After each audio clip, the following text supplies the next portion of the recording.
Magandang buhay mga ka-tech moves. At salamat at tayo ay nagkita-kita na naman muli sa video na ito. Okay? So salamat po sa inyo po patuloy na suporta sa ating channel. Salamat po sa mga likes, sa mga pag-share, sa pag-subscribe sa channel natin mga ka-tech moves. Lahat yan ay inspirasyon natin para magpatuloy tayong mag-share ng mga DIYs, tutorials, reviews na makakatulong po sa atin. Okay, so bago tayo magpapatuloy mga ka-tech moves ay nice ko kayo muling i-welcome sa ating channel, Tech Moves for Fun. Sa channel na ito, what you see is what you get.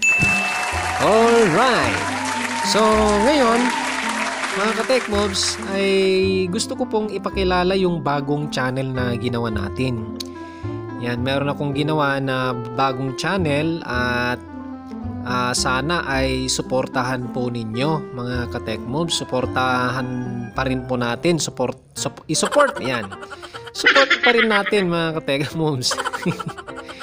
Yan, nabubulol na tayo.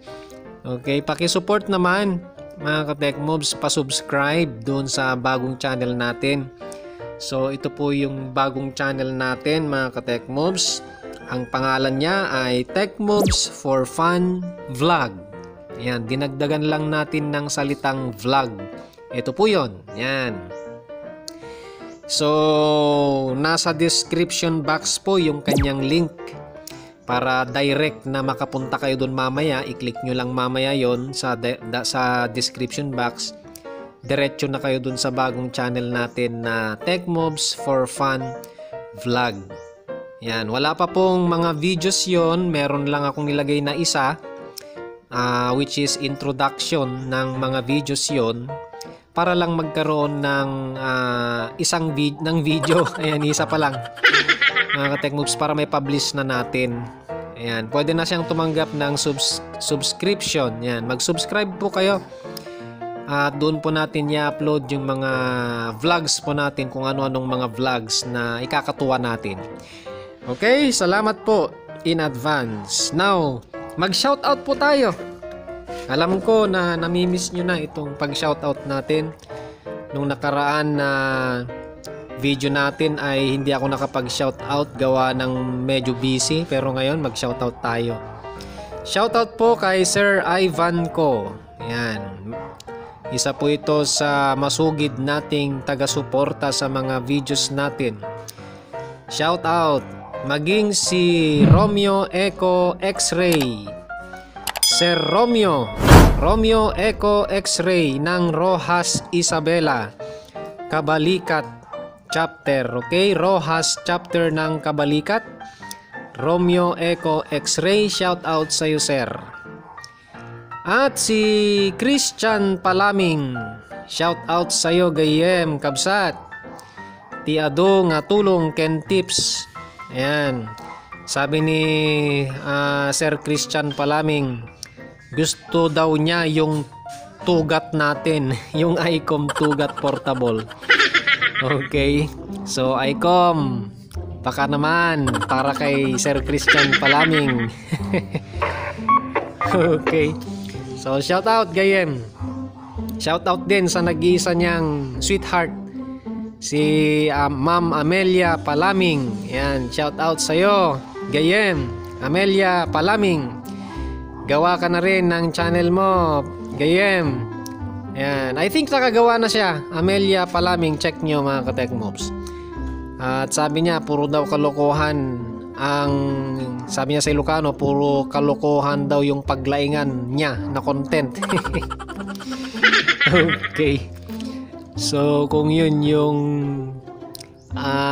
expertise mo gayem, basta ikakatuwa ng lahat, papatok yung channel mo. Okay, shout out maging si Sir GNXU. Shout out sa iyo, sir. Bisitahin niyo po yung YouTube channel ni GNXU. Yan, marami din tayong mga videos na mapapanood dyan na ikakatuwa natin. GNXU. Shout out kay Kylie A. Yan, Kylie A. Pwede daw ba gumamit ng stainless rod paggawa ng antena? Pwede, Lodi, pwede. Pero hindi ko pa kasi nasubukan yung stainless rod. Ang mahalaga, tama yung sukat, di ba? Okay na okay naman. Pero ang problema lang sa stainless, kumpara sa mga aluminum, ayan, pagka antena kasi pinag-usapan, mas effective, okay, na gamitin ang aluminum kumpara sa stainless. Yan, subukan mo, wala namang masama. Okay, shout out kay Johnny Liberato. Okay, Johnny Liberato. Tinatanong niya kung pwede bang tawag nito, i-tune yung omnivertical antenna. Pwede, Lodi, na i-tune yung omnivertical antenna. Ayan, kaya pagka gumawa ka ng omnivertical antenna, huwag mong isagad-sagad yung mga element na sukat niya para meron kang adjustment, okay? Sana magets mo. Ayan, Johnny Liberato. Joel Rapada, shout out Joel Rapada. Depende lahat yan, Lodi, sa gagamiting antena. Maraming factor kasi kung paano mapalakas ang radyo. Depende lahat yan, Lodi, sa gagamiting antena. Maraming factor paano mapalakas yung radyo natin. Sa antena, sa line of sight, sa propagation, between yung kakausapin mo. Okay, dun. Hindi kasi uniform mga ka-tech moves, na masasabi mo na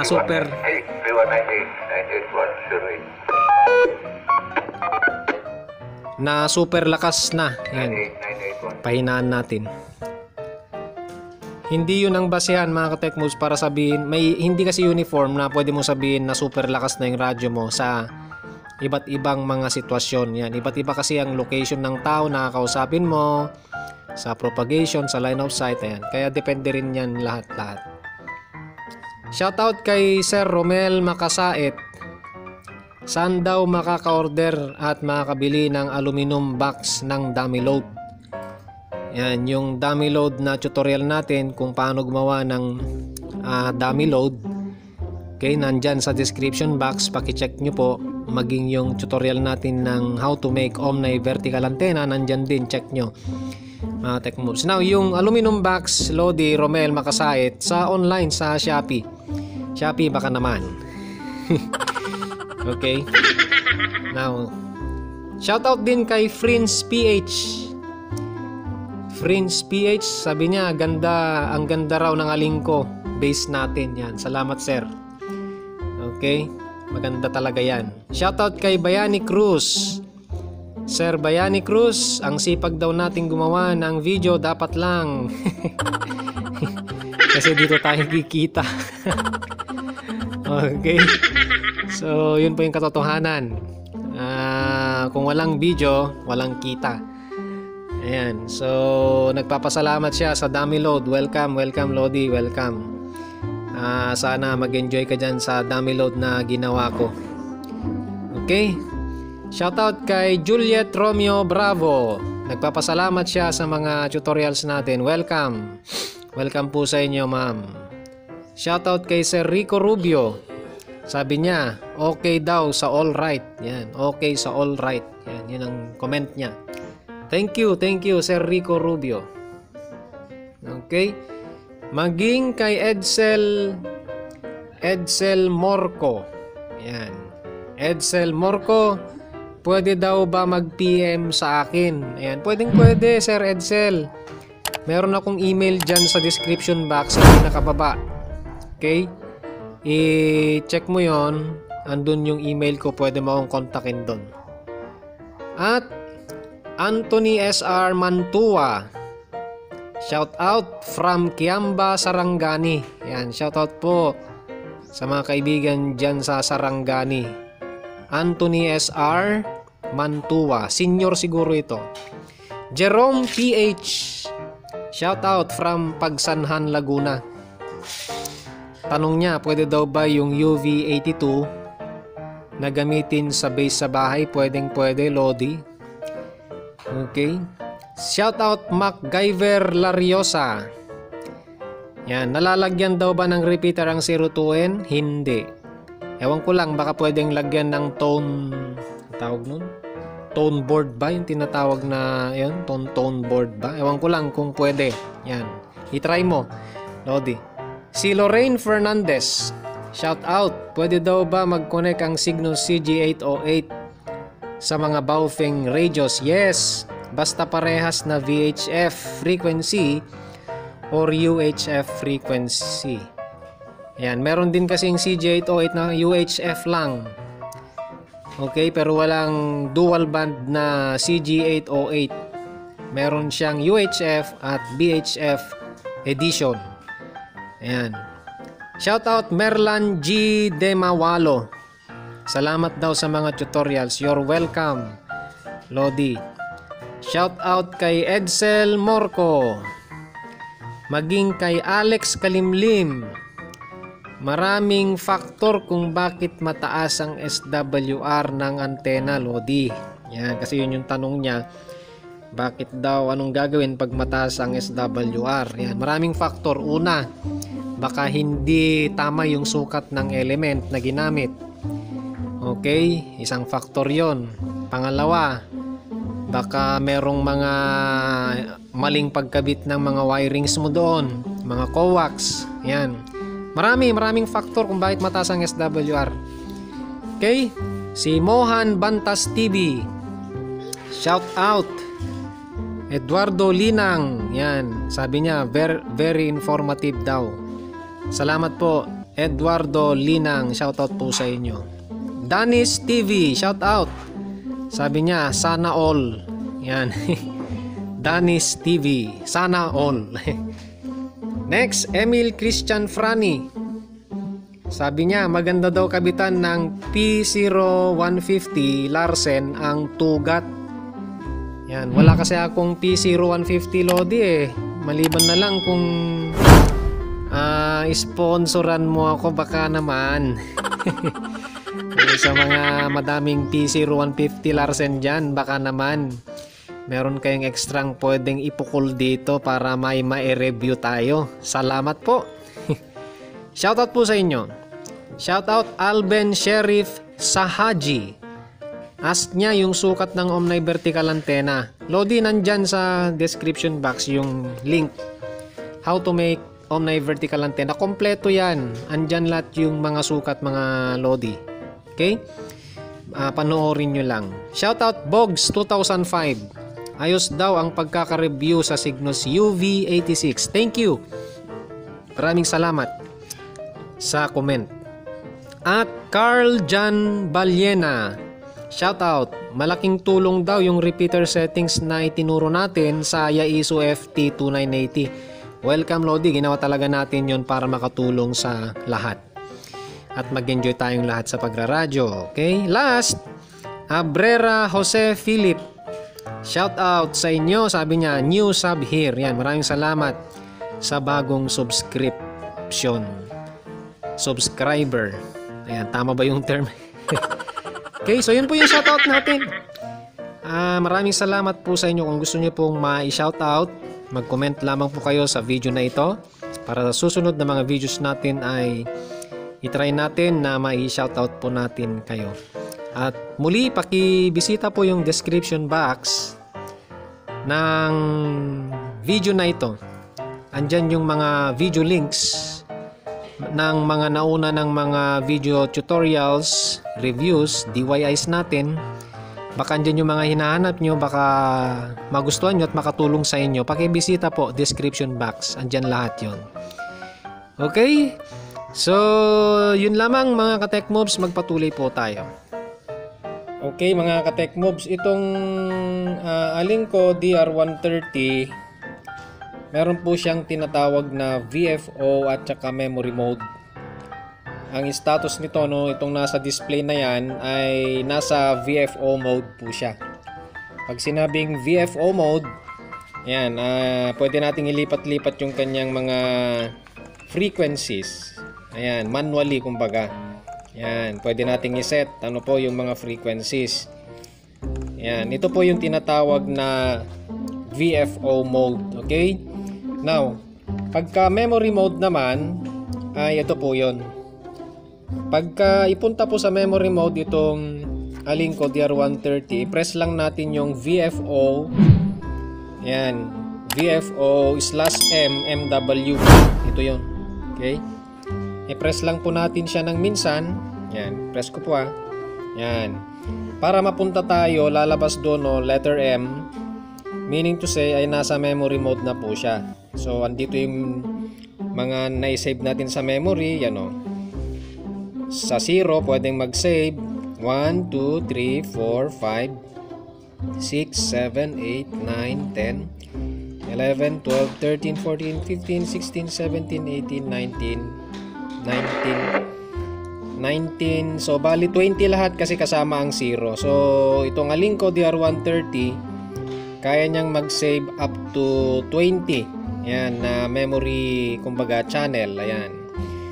So nasa memory mode tayo para maibalik yung VFO mode para makapunta tayo doon. Okay?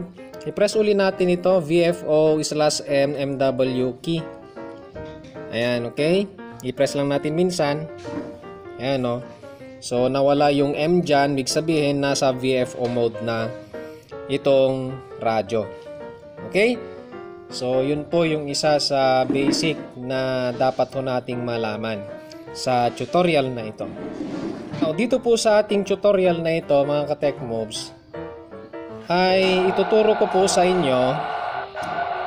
Yan, ituturo ko po sa inyo kung paano iset yung repeater settings ng Alinco DR130 para makasakay tayo sa mga repeater system na kung saan ay gusto po nating sakayan. Yan, sakayan. Gamitin. Ayan, gamitin. Okay? Pero ang mahalaga, dapat otorisado tayong gumamit dun sa repeater na yon na gusto nating gamitin. Okay? Or isakay ang mga radyo natin tulad nito na DR130 Alinco. So ituturo ko po sa inyo kung paano iset itong base radio na ito para sa ganun makasakay or makagamit tayo sa isang repeater system na kung saan ay otorisado tayong gumamit. Ayan. Okay? So, bago ang lahat, mga ka-Tech Mobs, ay ito, ipakita ko po sa inyo yung frequency, yung standby frequency na kung saan ay yun po yung ating pong sasakyan na repeater. Okay? 146425. Yan. Okay? 146425. As you can see, nasa VFO mode po tayo. Wala ni isang settings na kasama dyan sa frequency na yan. Naka low power lang siya. Okay? So, if I press this, PTT. Yan. Press natin No reaction at all. Yan. So, sa 146425, ipinapakita ko lang po sa demo na ito na naka-simplex mode tayo. Simplex mode. Ayan, kumbaga normally wala talagang reaction yung repeater station na yan. So mamaya at the end ng tutorial na ito ay ipapakita ko sa inyo na itong Alinco na ito DR130 ay nakasakay na dyan sa 146425 na repeater station. Okay? Mamaya ipapakita ko sa inyo na nakasakay na siya. Okay? So, ngayon sa ating tutorial, gagamit tayo ng ibang frequency as my example. Yan, hindi ko pwedeng gamitin ito na halimbawa sa aking tutorial na ito or tutorial. Kasi nga, syempre for privacy, pag makita ninyo kasi yung settings namin, baka halimbawa malapit lang kayo sa amin, i-hack nyo pa yung aming repeater at paglaruan nyo, i-jam nyo, yan, para maiwasan yon. So gagamit tayo ng ibang frequency para lang sa pagtuturo ko kung paano lang iset ang isang repeater system dito sa Alinco DR130. Okay? Gusto ko lang pong ipaalala mga ka-Tech Moves na sa mga repeater system na sasakyan natin or gagamitin natin, obviously, pagka otorisado kayo or binigyan kayo binigyan nila kayo ng pahintulot para gamitin or sakyan ang repeater system na yon, ibibigay nila yung karamihan kasi na repeater meron pong offset na tinatawag. Offset frequency at saka yung tone set. Okay? Yung tone set na tinatawag, mga ka-tech moves. Yun yung tone frequency, yun yung pinakasusi ng repeater system. Yan. Kumbaga, pinakalock niya yon. Kahit makuha mo yung offset frequency, kung hindi mo alam yung tone set or tone frequency, ay hindi mo rin ma-access o magagamit yung repeater na yon. So, kung ipapagamit nila sa inyo, bibigyan nila kayo ng pahintulot, ay hingin nyo yon, yung offset, yung tone frequency, yan. At kung ano-anong mga settings na kailangan, ibibigay naman nila sa inyo mga ka-tech moves. Okay, so yun po ang dapat nating kailangang maisaisip pag tayo po ay gagamit ng isang repeater system. Okay, so let's say, ayan ipinakita ko sa inyo na sa frequency na yan, nakita nyo, wala tayong pinindot, hindi tayo nag-press ng PTT, pero merong nag-press ng PTT na naka-access sa frequency na yan. So nag-react yung repeater namin, mga ka-tech moves. So again, nasa simplex mode dyan hindi yan nasa memory. At yan simplex. Mag-press tayo. Ulitin ko lang ayun yung PTT. Okay? So nasa simplex. Ayan. So mamaya at the end of this tutorial, once again, ay ipapakita ko sa inyo na yung frequency na yan na repeater namin ay pwedeng isakay na nakasakay na itong Alingco DR130. Now, sa ating tutorial, gagamit tayo ng ibang frequency. Let's say, focus. Let's say yung standby frequency namin, kasi sa isang repeater, mga tech moves, merong tinatawag na standby frequency. Ito yon. Ito yung standby frequency namin. Okay? Now, ngayon, sa tutorial ko naman, gagamit tayo ng ibang standby frequency. Let's say, kunwari lang. Yan, 147. Kunyari, 755. Yan. Kunwari lang. So, let's say yan po yung standby frequency. Lahat po ng repeater, mga ka-tech moves, merong standby frequency yan. Okay? So, let's say ito yung standby frequency na tinatawag. Yan. Now, para ma-set yung kanyang repeater system or settings, mga ka-tech moves, of course, ang una mong aalamin ay yung pong tinatawag na offset frequency. Yan. Yung offset. Okay? Now, yung offset frequency, malalaman mo yung pong offset figure na yon or result or number pagka i-minus mo itong standby frequency doon sa receive frequency ng repeater na sasakyan ninyo. Yan. So sa isang repeater system kasi merong tinatawag na transmit at receive frequency. Okay?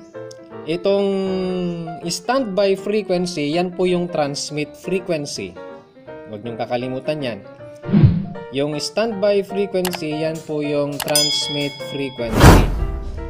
Ano naman yung receive? Okay? Di receive.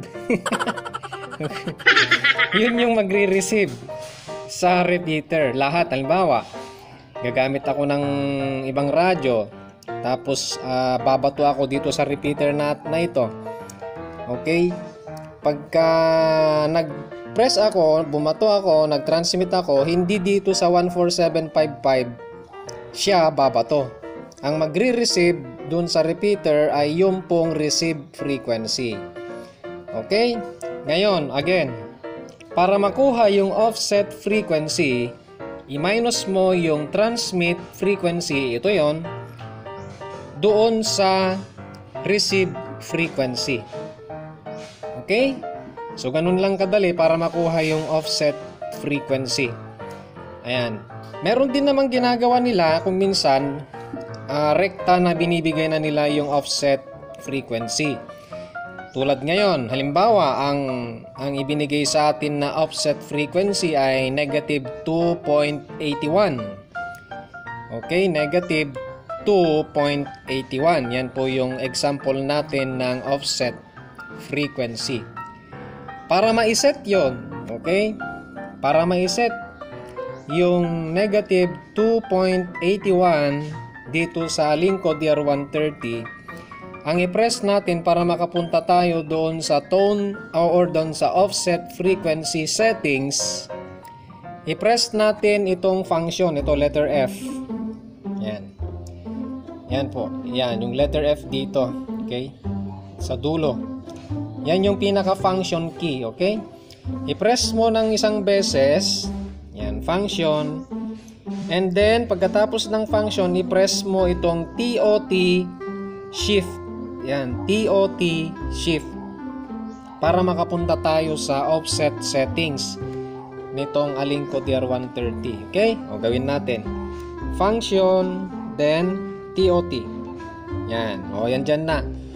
So, ito na po yun, yung sa may offset settings. Yan, para mailagay natin sa negative 2.81. Yan, using itong tinatawag na tuning or dial knob na ito. Yan. Paikot lang natin, o, diba? 2.81. O, dalhin natin siya sa 2. Yan. Okay? Kung pansin ninyo, may negative agad doon sa taas, negative. Yan, nakikita naman siguro natin. May negative agad. Automatic kasi yun. Once na pinindot mo yung function tsaka TOT shift, automatic may lalabas na negative doon. Okay? Ngayon, let's say, sabihin natin na, let's say. Paano naman pag positive 281? Paano ang gagawin? Simple lang mga ka-tech moves. I-press mo ulit yung function. Okay? Yung function tapos TOT shift ulit. Para mailipat yung negative sa positive. Tingnan nyo ha. Function, then TOT. Ayun o. Naging positive na siya. Kita nyo mga ka-tech moves? Kasi kung minsan, sinasabi nila, pag nagbigay sila kung minsan ng offset frequency, positive 281. Yan. Then, kung minsan, negative 281. Ayan, parang ganun lang mga ka-tech moves. Pinakita ko lang kung paano mapalitan yung negative to positive. Okay? So, balik tayo doon sa negative 281. Yan, yan. Yan yung VFO mode. Yan yung standby frequency. Okay? Na example natin. So, kung paano tayo pupunta sa offset settings, function, then TOT. Yan. So, again, may lumabas na automatic negative doon. So, negative 281. So, okay na yung offset frequency natin. Para ma-confirm itong nilagay natin na offset frequency, i-press lang natin itong VFO MW. Yan. Press lang natin ng minsan.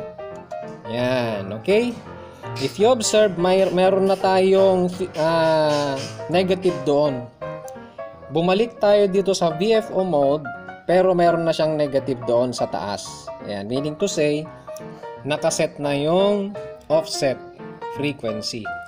Ayan, kaya pagka pipindutin na natin itong PTT, ayan, ayan o, nag-minus na. Kasi nga, negative. Yun yung direction ng offset mga ka-tech moves. Negative meaning to say, mula doon sa standby frequency na 755, magmaminus siya ngayon ng 281. Gets nyo? Kaya pagka 147.55 minus 281, kasi nga negative 281 yung offset, ang lalabas ay ito pagka i-press ko, tingnan nyo. Yan po yung result. 144,740. Okay? So, kung positive naman yon, yung offset, magdadagdag siya. Yan yung ibig sabihin ng negative tsaka positive. Direction ng offset. Kung positive, magdadagdag siya dito sa standby frequency. Bawa 147.55 plus 281, yun yung result pagka ang result, okay, may dadagdag dito pagka nag-press ng PTT, hindi minus. Ayan o, minus kasi ito eh. Okay? Ayan. So, sana na-gets nyo mga ka-Techmoves. Now, magpatuloy tayo. Nakaset na ngayon yung tone setting or offset. Okay? Nakaset na yung offset frequency. Ang next naman ngayon, ito yung pinakamahalaga, ay yung tinatawag na tone frequency. Okay? Tone set. Yung pinakasusi ng repeater. Yan. Let's say halimbawa lang. Halimbawa, yung repeater na sasakyan natin, ang kanyang tone frequency ay 250.3. Yan, 250.3. Yan, yun yung ibinigay sa atin halimbawa na susi or tone frequency. Paano natin iseset dito sa Alingco DR130? Paano tayo makakapunta doon sa tone settings? Yan, simple lang mga ka-Techmoves. Ito yun, simple lang. So, nandyan tayo, i-press lang natin itong TSQ. Ayan o, TSQ. Okay? I-press natin ng minsan. Yan, andyan ka na ngayon sa tone settings ng Alingco DR130. Okay? So, ito na yung mga tone frequency. Mga Techmoves, yan, no? Oh, ito na yung tone frequency. Yan, ang dami mga ka-Techmoves. Marami kang pagpipilian dyan. Depende dun sa ibinigay na susi ng repeater system na sasakyan ninyo. So again, ang halimbawa natin ay ano, 250.3. So paano tayo makakapunta ron? Using this dial knob. Di paikutin natin. Dalhin natin sa 250. Yun, 250.3. Okay? So, pagkatapos na nadala mo dyan dun sa pinakasusi ng repeater system, which is 250.3, para ma-confirm yan, pindutin mo lang tong VFO MW isang beses. Yan, pindutin natin Yan. As you can see, hindi na lang negative ang nandyan, kundi andun na rin yung mga letters na ENC. Ibig sabihin, nakaset na yung tone mo. Yan. Well set na. Okay na. Nakaset na yung tone frequency ng repeater system na sasakyan mo. Kaya okay na, mga ka-Techmoves. So, yun lang. Ganun lang kadali, mga ka-Techmoves. Pag naset mo na yung offset frequency, okay, which is ito, nakaset na dahil andun na, may negative na siya. Pangalawa na iseset yung tone frequency, which is okay na, nakaset na rin ito. Andun na yung, kung palatandaan, may nakalagay na ENC doon sa taas. So okay na, nakaset na yung tone set, yung offset. Yan, okay na. Makakasakay na ito sa repeater. Yan o. Okay? Yan, pag nag-press, the same, ganyan pa rin. Okay? Okay na yan, mga ganun lang kadali, mga Techmoves, ang pag-aayos ng settings ng repeater dito po sa Alingco DR130. Yan. Pero, itong halimbawa na ginamit natin, hindi gumagana yan kasi nga, halimbawa lang naman natin ito, mga ka-Techmoves. Wala namang repeater na ganyan dito sa amin. Halimbawa ko lang yan para ipakita sa inyo yung proseso, yung guide para masundan ninyo, mga ka-Techmoves, kung paano gagawin. Okay? So okay na. Ngayon, ang tanong naman natin, paano naman natin i-save itong repeater settings na ito? Na-set na natin, di ba? I-save naman natin ito sa memory nito, sa memory. Paano natin yon isa-save? Okay? Paano natin isa-save yon? Siyempre, dapat may save talaga sa memory para hindi lagi gumagawa tayo ng settings. Maya't maya, 'di ba? Pagka hindi mo sinave yan, pag naglipat ka sa VFO mode, mabubura yung settings nito. Another naman, isa-set mo na naman, 'di ba? Nakakapagod din kung minsan. Kaya dapat lang na i-save natin sa memory. So paano i-save sa memory? Simple lang. So kung okay nang lahat ng settings ng repeater, para ma-save na sa memory yan, i-press lang natin yung function isang beses. Okay, nasa VFO mode yan ha, VFO mode. So i-press natin na isang beses yung function, ayan o, function, isang beses. Ayan, so nakita ninyo may lumabas na M doon. Then using this knob, okay, dial knob, piliin mo kung saan mo gusto i-save. Ayan, piliin mo kung saan mo gusto i-save. Ayan, 19, bali 20 lahat kasi kasama yung 0 20 channel lahat. O let's say ang napili natin number 7. Dito mo gustong i-save sa 7. Okay? Para ma-confirm yan mga ka-Techmobs, yung 7 na dyan natin gustong i-save, i-press natin itong VFO MMW isang beses. Ito, VFO isang beses lang. Yan, mabilis kasi nawala wait o isang beses na function. Pag hindi mo kasi galawin mga ka-Techmobs, tingnan mo, mawawala yan agad. Yan, ang bilis kasi na nawawala, kaya dapat mabilis ka pumindot. Okay, function, then piliin mo kung nasaan, number 7. Ayan, dyan natin gusto i-save, di ba? 7. Then pag napili na natin yung 7, pindutin mo lang yung VFO MMW, yan isang beses para ma-confirm. Okay, pindutin ko 7. Then ito VFO isang beses. Yan. Napindot ko na mga ka-Techmobs. Now, para makita kung nakasave na sa number 7 ng memory, okay, dalhin natin itong VFO mode sa memory mode. Yan, itinuro ko sa inyo kanina. Paano ba ang pag-transfer from VFO mode to memory mode? Simple lang. Pindutin mo lang din ito ng isang beses, itong VFO MMW, para pumunta tayo sa memory mode. Yan, pindutin natin isang beses. Yan lumabas na yung letter M. At nasa number 7 tayo. At nakasave na yung ating example. Ayan pinutin natin PTT. Andyan hindi nawala. So nasa number 7 tayo mga ka-Techmobs. Nasa number 7. Yan, nilipat ko di ba?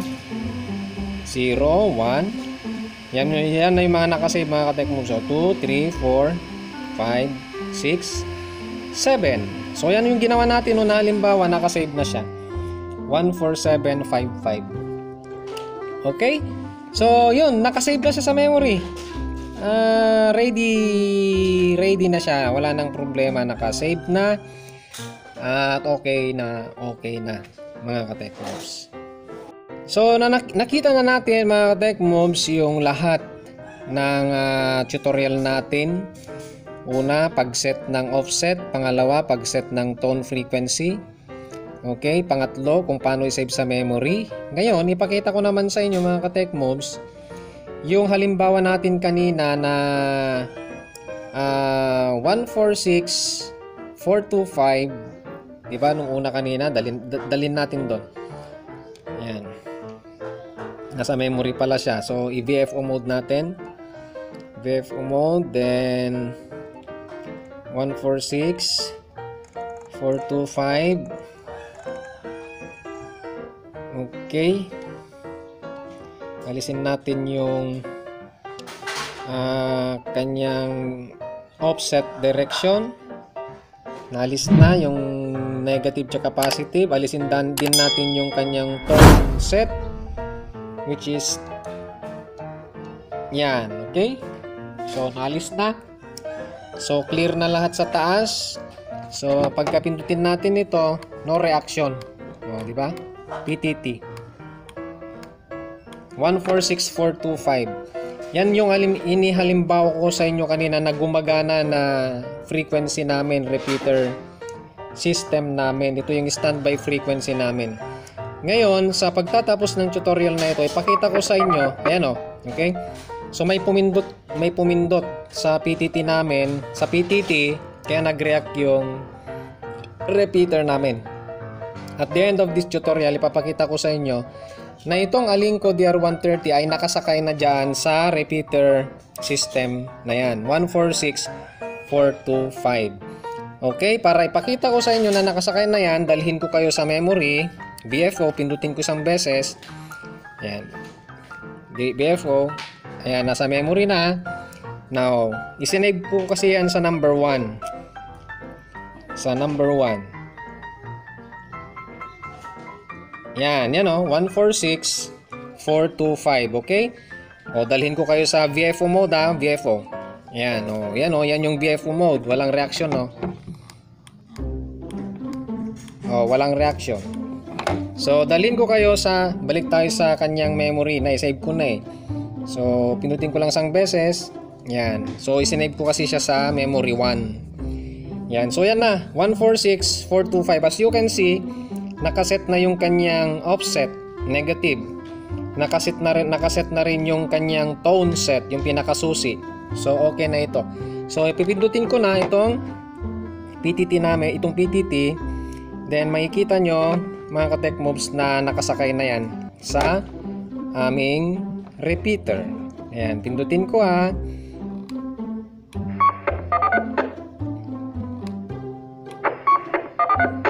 Okay, isang beses pa. Isang beses pa. Alright, nakita ninyo na naka-save or nakasakay na itong Alinco DR130 sa repeater system na yan. Ulitin ko pa, isang beses pa for the last time. Isang PTT press pa. Okay? So, yun lang mga ka-tech moves. At nakita ninyo na itong DR130 ay pwedeng may sakay sa repeater system. Okay mga ka-tech moves, kung nag-enjoy kayo at kahit papano nakatulong itong tutorial na ginawa natin kung paano iset yung repeater settings ng Alinco DR130. Kung nagustuhan nyo ang video na ito, pa-share, pa-like at pa-subscribe na rin po kung ngayon lang po kayo napadpad sa channel na ito. Paki-hit na rin po, i-click nyo po yung notification bell para maabangan nyo po yung mga susunod pang mga videos natin, mga tutorials, DIYs, mga reviews na i-upload natin sa YouTube channel natin na ito. So maraming salamat sa inyo pong panonood. Ingat po tayong lahat. See you po on my next video. God bless us all, 73s, at mabuhay po tayong lahat. 26, 3126, 108. May humahabol pa, no? Shout out, sir. 108. Shout out, sir. 108. Over. 73s. 26, 108.